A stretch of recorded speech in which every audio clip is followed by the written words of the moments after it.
Hey y'all, how y'all doing today? How y'all doing? I've been in here playing with these, messing with these numbers again. I think I'm gonna just be like I don't know what I'm gonna be. I think I'm just gonna be a philosopher.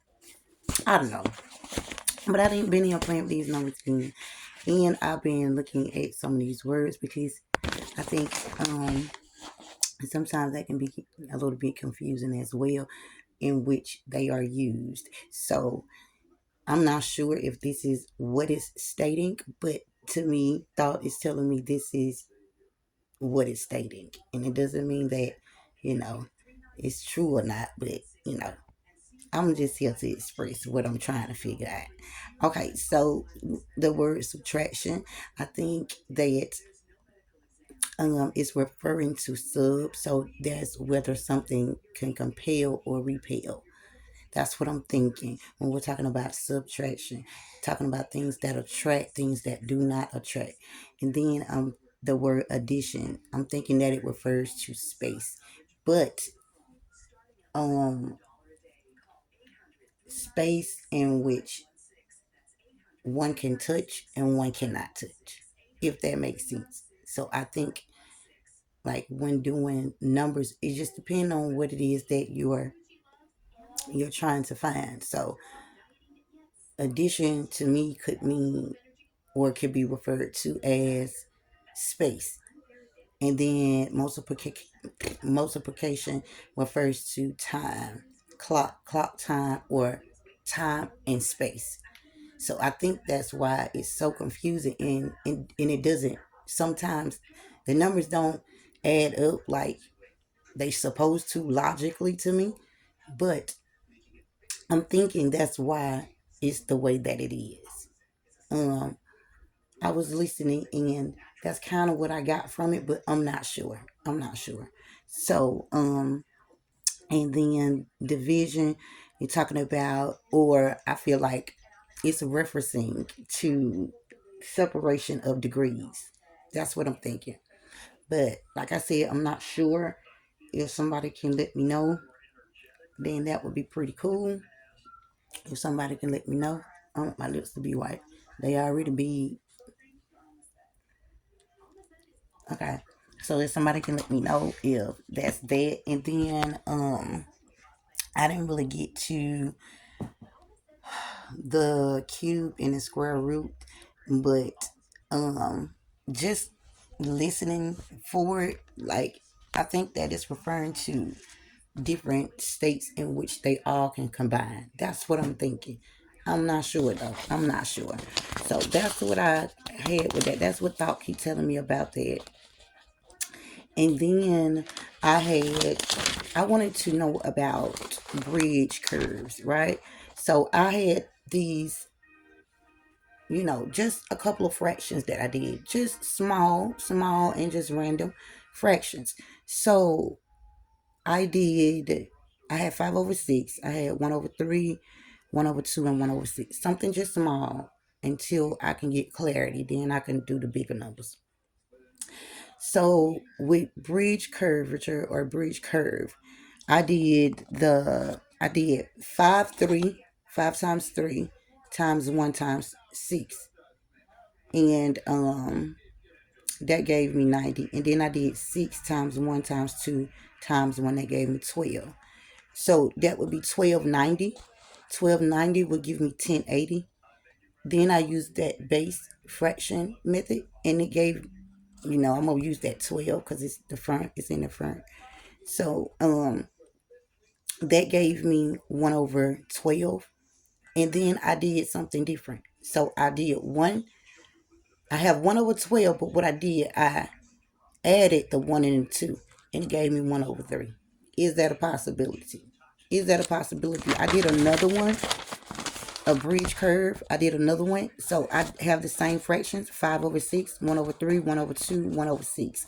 So I added the top numbers that gave me 8. I added the bottom numbers that gave me 17.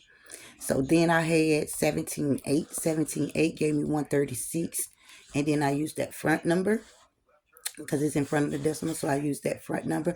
And they are double digits, so I still use them as one whole. So I used 17, and then that gave me 1/17. And then that gave me 1. And then with this one, I subtracted. So I had 1 and 1 minus 7, which gave me 1 over 6. Will that work? I want to know, will that work?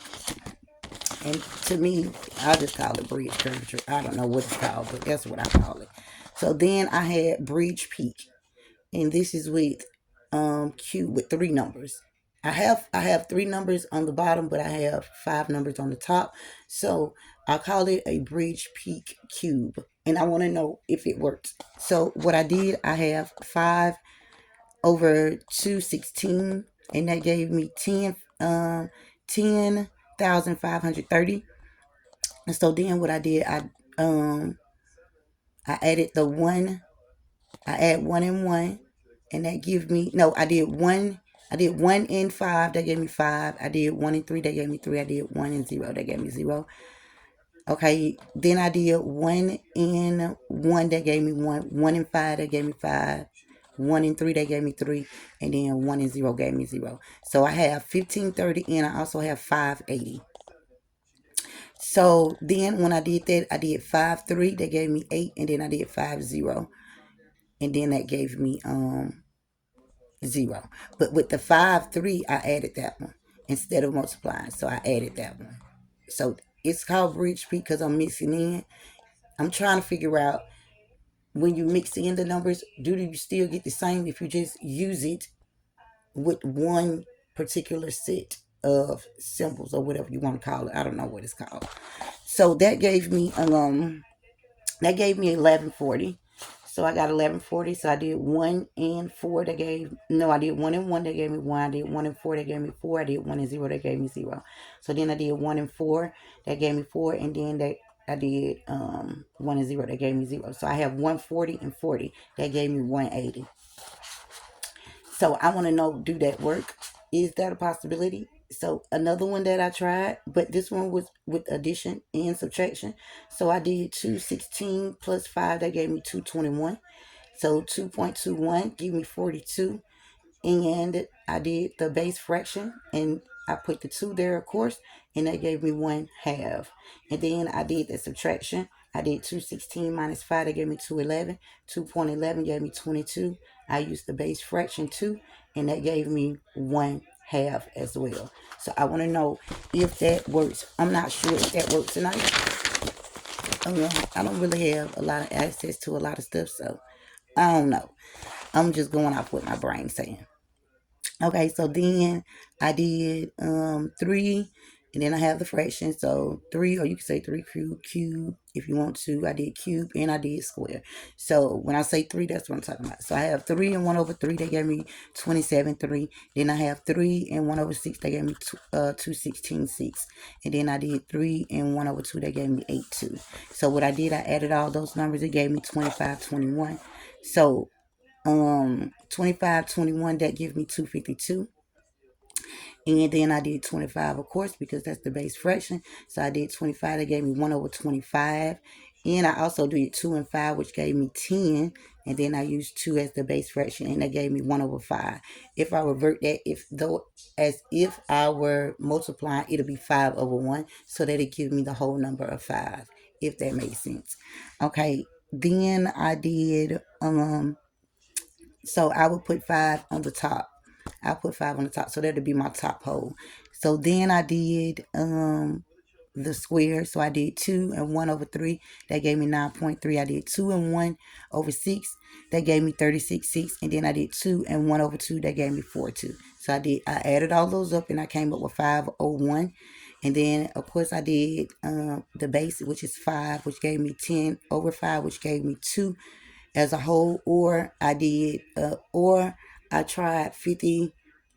I actually tried moving the decimal because I wanted to know, if I move it, will it make any difference? So I did 50.1, and that gave me 5. That gave me 25.5, 25.5, and then 25 over 5, that gave me 5.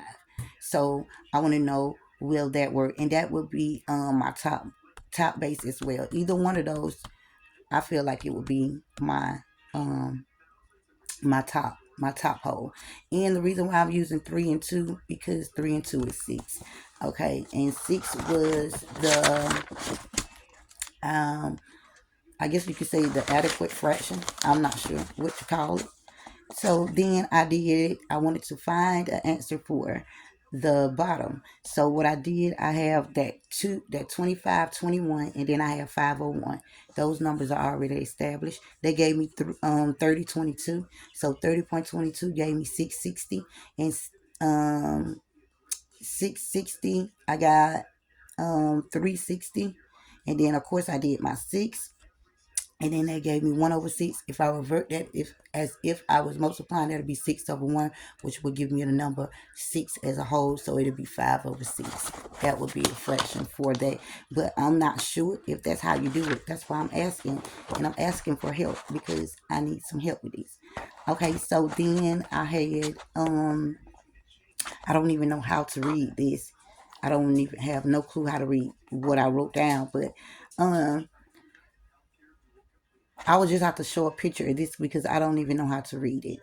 So, it has some square roots and some x's and minus ones and 6 and 3 cubes and twos and x's and 180, and it had a lot of those things going on. I don't know how to read it. So, um, I did come up with some fractions. I did 3.180, and that gave me 540. And of course, I did my 3, that gave me 103. So that fraction, I feel like it's correct because I tried it so many other ways and I just kept coming up with the same exact thing. I'm not saying it's right, I'm not sure. So then I did 6.180, that gave me 1080. Of course, I used 6 as the base, that gave me 1/6. And I kept trying that in different ways, and it still gave me the same exact thing. And then I have what else do I have? So I did the 1/6, 1/2. Oh, the 1/2. Okay, so I did that one, and I did 6. I did 6-1, and that gave me 6, and I did 6-3, that gave me 18. So 6/18, that'll be 6 and 6, which would give me 1/2. So that would be my 1/2. But like I said, I'm not really sure. I don't even know how to read this, guys. But I just kind of like work through what I'm trying to say, so y'all can help me out here.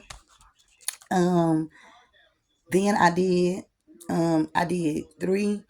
I did 3 cubed squared over 1/6. That gave me 3 plus 3. That's 6. 6 and 3, 18. 6 and 3, 9. 6/27. And 6/27 will give me 2/9. 2 and 9 is 18. I'm going to use base fractions and use that 2. And that gave me 1/2 as well. So I'm not really sure. But that's what I've been in here trying to figure out. When I learn how to read this stuff, then maybe I can understand it a little bit better. But yeah, that's all I have for right now. And I did do a little brain workout today that kind of stimulated my mind a little bit. So yeah, that's all I have for right now. And if anybody can help me, I would really appreciate it. And thank y'all. And I love y'all. And that's all I have for today. That's it. I don't have nothing else. All right.